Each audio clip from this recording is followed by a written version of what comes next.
What's up, YouTube world? It's your boy J Dub, the #1 comment on YouTube, and I'm back with another review. And before I get started, I don't want to assume that you have seen my Love and Marriage Huntsville review. I just want to send a huge shout out to my wonderful subscribers. I've hit the 1,500 mark. Like I said, I've probably been doing this about 100 days, and my channel's growing, and I haven't even been as consistent as I needed to be due to work, but I'm just pushing hard to get this content out, but just let everybody know that I'm very thankful for y'all support my channel. Without y'all, I couldn't do this.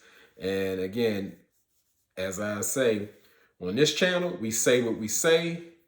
I welcome all comments, especially while I'm giving a disclaimer on this one, because like in this world, we're doing the review for Real Housewives of Potomac, and we have like a divide with Candice and Mia. And as I said, I don't really have a side. I got just some thoughts of how things go. But again, this is the beautiful part about having a channel as the #1 comment on YouTube. I just love to hear people's thoughts, even if they differ from mine. You know, we can get down and discuss. I try to, have fun, learn from each other, and just put it out there, say what you say. So let me get started on this review. This episode is of the Housewives of Potomac is GVO or GTFO. So it starts out with Mia. She's packing up to go on her the couples trip. And her kids don't really want her to go because this is like the first time they're staying with their grandmother overnight. Mia's estranged mom. And Mia's husband G doesn't really want to go on the trip because he feels like he doesn't know everybody on the trip. And pretty much Mia wants to give G a disclaimer saying like, I've been getting into arguments with Candice. So there's going to be some tension dealing with it. And G's pretty much saying, well, you know how I roll like on a trip. I just have fun. I'm not getting wrapped up in all of that. And we're going to learn how really loose G really get on trips. So we go over to Candice and Chris' house, and it's 4:30. And they only have 30 minutes to talk about business because somehow Candice and Chris has put up like a boundary of saying that they don't really want to discuss business after 5. I get that they want to have some kind of balance in their marriage, but as they say, it's a saying that business never sleeps. So not being able to talk about business after 5 if you got some real business going on, will probably be a struggle. But hey, that's their marriage. We're gonna let them run that accordingly. So Candice tells Chris that she got into it with Mia about asking her mom that, hey, is Chris on the payroll? And, and Mia put it out there like she wasn't being shady. And Chris is pretty much saying like, hey, I don't know how you can really ask that question without being shady. And Candice let Chris know, like, she replied, about Mia saying her video was low budget, like, hey, your mother's low budget. And the look on Chris' face is like, oh, here we go again. And more so in previous seasons with Real Housewives of Potomac, I thought Chris was he did a good job at balancing or managing Candice's emotions, because she has a lot of emotions and they can be erratic at times. But not this season, not so much. I don't know what's his stance on it, or she went through such that hard time for Monique. He's handled a different way. But hey, maybe he's got a lot on his plate as a husbander. But so we go to Ashley. She's visiting Robin, and again, this channel, the model, say what you say.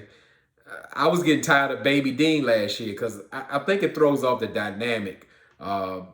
Where like, especially if other women are in the room and where they got something to say or they arguing and all that, it just doesn't work with a little kid in the room, little baby, toddler, or whatever the case may be. Ashley's got a nanny, leave the baby home. I know Dylan is breastfeeding and all that. For a few hours, you can leave him at home, leave some milk in the fridge or what have you, but we got to see her and her kids, and I don't want to see that no more. If I don't have to, let's stay at home. So Robin tells Ashley that Candice continues to talk about Mia's mom, and she's not sure if Candice is aware that like Mia's mom was a former drug addict, and you know that could be a problem. But you know they immediately leave that, and we go into Robin playing the victim with Wendy, of saying like Wendy doesn't allow her to be herself. Wendy doesn't, if you're not agreeing with Wendy, she doesn't let you talk. She gets loud and aggressive, and she's, like I said, she's totally playing the victim, when to me actually that's exactly how Robin acts, and I just don't get that. But again, as you see, it's a new generation of people who play that victim. They stir up chaos, and then they don't understand what happened. I mean, you can be, it's not just on this show, it's on all kind of different shows, and they say wild and do reckless things, but they can't understand people's reactions. So I just don't get it. So we go into we see Giselle, and she's getting her hair done by her best friend Cal, and we see her declining Wendy's invitation to go on a couples trip, because Giselle pretty much said she felt uncomfortable and disrespected, because Wendy said like, hey, you know, I know you're not on a couples trip. I know you're not going to be able to bring anybody but your luggage. And Wendy is just, and Giselle just feels bad about that. And I think that was like really some nerve, because at the same time, just in the last episode, Giselle invited everybody to her house, but felt that some people were haters, such as Wendy and Karen, and wouldn't even let them use the bathroom. But she feels like she's being disrespected. And you know, Giselle declining the trip, and right behind her, we know Robin's not going either. She's declining, but in I guess a nicer way. And so we headed over to the Ladon State, which is Karen and Ray's house, and they actually are the only people who actually live in Potomac. And just a side note, I feel like compelled to do to review this show, because why? I live in the DMV. I'm familiar, you know, at the locations that they film at. I know where Ashley lives. I know where Candice lives. So it hits close to home. So I gotta like get out there and do it if I don't do anything else. So Ashley is actually coming over to Karen's house to pick her up for the trip. They're being driven to the couple's trip. And Ray is just like, when Ashley comes to the door, Ray is like just like checking Ashley out, like oh yeah, you don't look like a new mommy. And while they were walking out the door, Ray right behind Ashley, them some woo child, and they get in the car, and Ray seeing them off, and then what Ashley do? Pick up a big old portrait of her, Michael, and the kids. Like, nobody wants to see that. Like, Michael, everybody pretty much has a problem with Michael. Some will say it, some don't. And I'm even surprised that Ashley's still on this show and Michael's being able to film. But we kind of know why that is. So we'll go to the next one. Wendy and Eddie are, because Wendy, of course, Wendy is the hostess. They're the first arrived at the Eastern Shore vacation home. And the house is huge. It's a mansion, and it's all brick. The water views are incredible, but to me, it kind of looked like a museum. Even on the inside, it looked kind of outdated, but it was very spacious, because Wendy set out to do that because from the last trip when they went to Williamsburg, the house wasn't big enough to accommodate everybody. She didn't want to separate the cottage, which I understand that. And so right behind them, Mia and G arrive, and G, he's looking for the valet, and Mia's looking for a bellhop. They want their car parked and their luggage taken in, but that's not happening. And so when they come in, the couples get right to it. Wendy and Eddie and Mia and G, they're taking multiple shots. I mean, they're taking these shots down, and we can really see like how G is really starting to get loose real quick. And Wendy's just letting everybody know, like, hey, this is a GVO weekend, good vibes only. And every time the camera hits G, he's got a different drink in his hand. Like, he's not just taking shots. He got mixed drinks, they different colors. I'm like, man, this gonna be bad. I already know. And Mia, and while they was at the bar drinking, Mia kind of explained the dynamics of her relationship with her mom. And Wendy kind of asked, like, I noticed like you and Candice got into it did it kind of hit a sore spot when she kept saying like your mother? And Mia said not really. She kind of took it as Candice being like a spoiled brat, just like acting out. And but Mia said like, I thought it was kind of low that Candice would talk about somebody's mother, and she couldn't understand that. And I get what Mia's saying, because yes, Mia to me disrespected Candice's mother by asking about Chris being on the payroll. She never met her. They don't have no rapport. And why is she in her business like that? But the way Candice's mother go, who knows what they was out there talking about? But Mia was definitely out of line. But it's a difference of, I guess, overstepping your bounds and then actually directly disrespecting your mother. The disrespect was more so to Candice, if you will, if we're going into the business. But we're going to go to something else. So Candice and Chris, they arrive and they're greeted by Mia, and Candice called Mia the Jolly Green Giant. I mean, she was just going in on her, talking about, them big feet will probably break the foundation of the house and all. I mean, like I was like, Candice got it out for me as something terrible. So it had the flow of the get together and change. They hitting them shots real hard. Anytime somebody come in, they hitting more shots and more shots. We got Wendy, she dropping it low. And G, when he see Wendy dropping it, he want to get a change for a 20 so he can make it rain. It's going way left. And you can already see early that this thing is getting out of hand. And G started to overshare. We learned that G likes Becky with the good hair, according to Mia. And G's asking, where the white girls at? And, it don't stop there. He started humping, where the white girls at? And licking his tongue and all that. I'm like, oh my good. G just reached super creep status, and it's like making everybody uncomfortable quite naturally. He didn't turn into the Black Michael. He on just on like another level. He ain't touching nobody, but he getting way over the top and inappropriate. And Candice, I'm gonna start calling her contradictory Candice. She's in there, so she, while G's doing his stroking hand motion and all that, Candice asked G, does it still work? And why she asked that? Because in the confessional, she was like, sir, I don't want to know anything about the size of your peen and all that, contradictory Candice. But G says, hey, is the Pope Catholic? Is a pig ass pork? And there's a bench in the woods, So I'm like, Candice opened that door, and we didn't need that. We just didn't need that. So finally, a scholar and her husband arrive. I don't even know his name. And G says, as soon as he sees Scholar up, he's like, that's a big mother.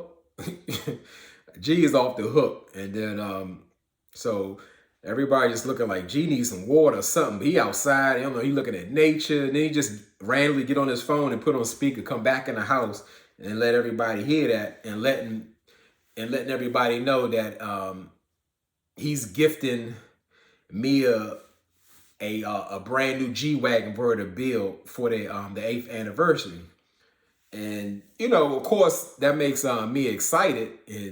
And G was like, he brought her the phone, but he's like, no, not yet. We're going to wait, wait till we get off vacation or we'll get back. He's like, and like Mia, like she ready to build a G-Wagon right now. So he's just like, look, I don't get many opportunities to tell you to shut the fuck up, and everybody like, whoa, like G is totally gone. Like, is this the real G? I don't know. It's vacation G. So we see Candice and the Scholar and Wendy, they upstairs and they have a discussion about G and Mia.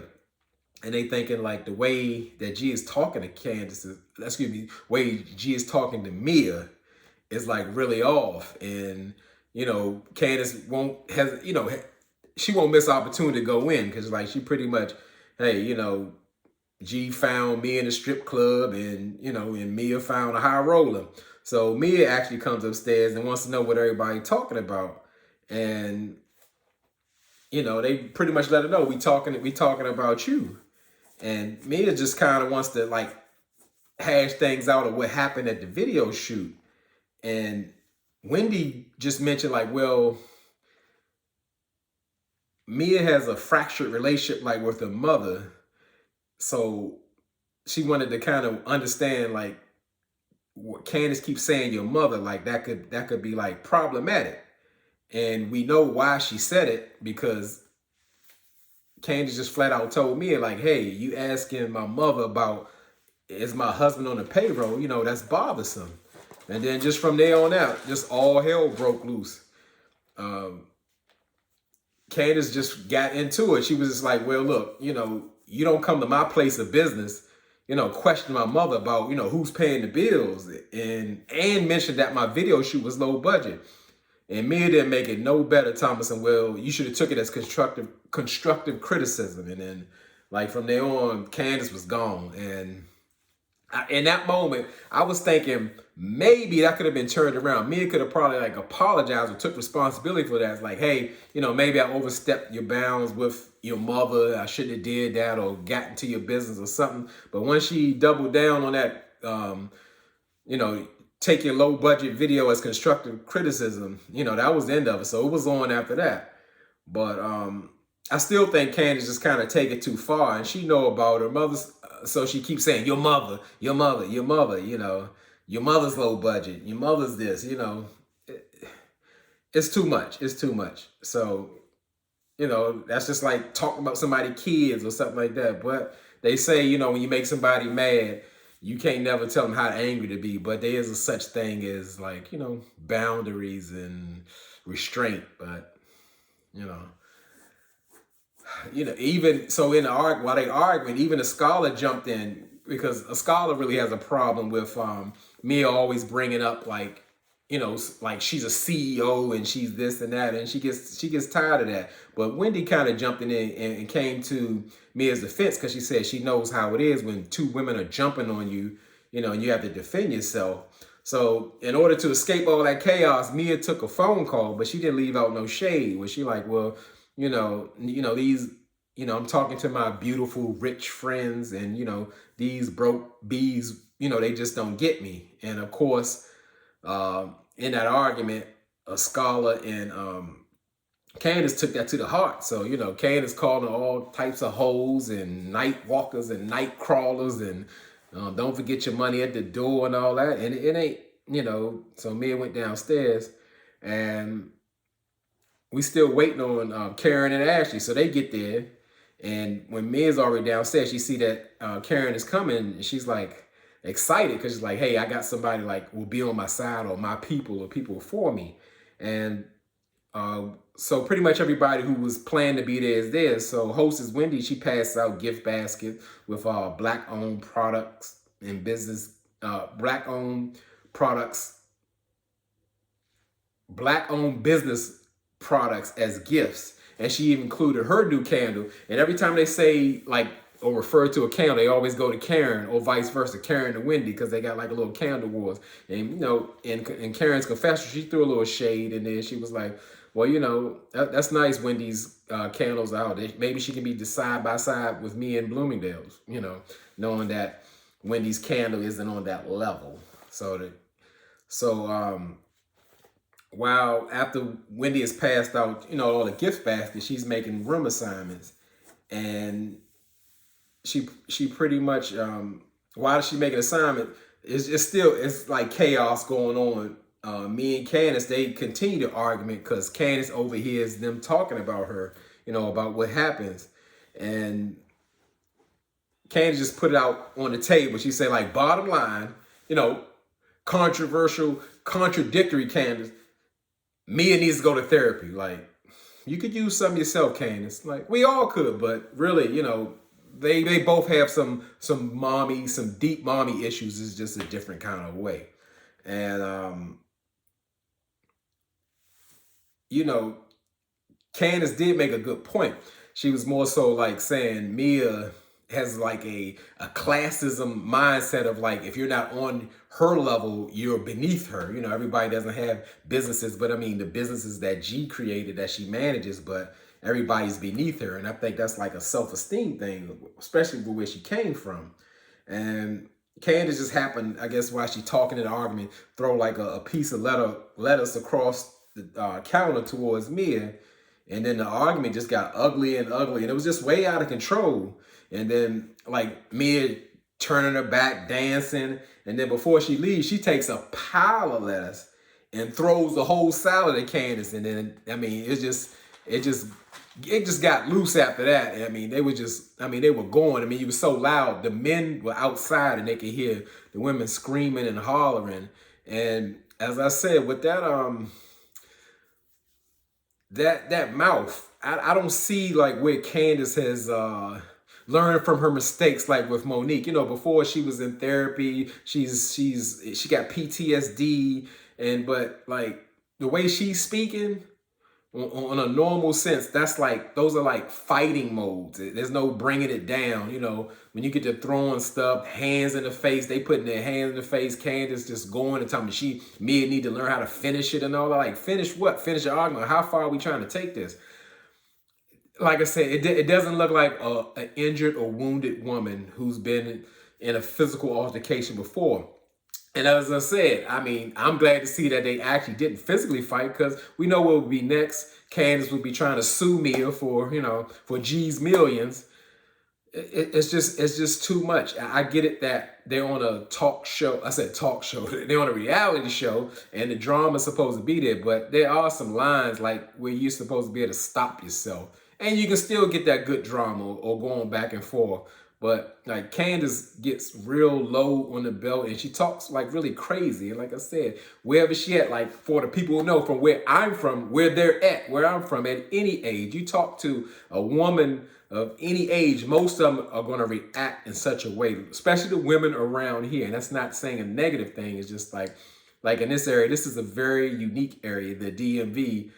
We're not known for taking a lot of stuff off of people. That's what I would say, to put it lightly. Men or women, everybody's different. But when you talk the way and you move the way Candice moves, like in arguments, it's only asking for trouble. So the show ended by like it shows Robin and Giselle actually decided to come. I don't know why, but I guess because it's a Bravo trip, so they're entitled to come or required to come or what have you.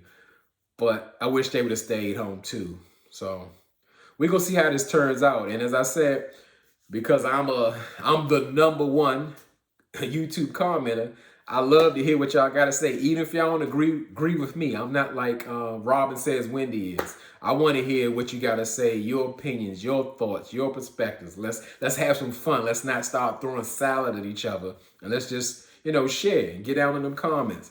So again, hey, y'all could be anywhere in this YouTube world, but you're here with me. I really appreciate that, and I mean it.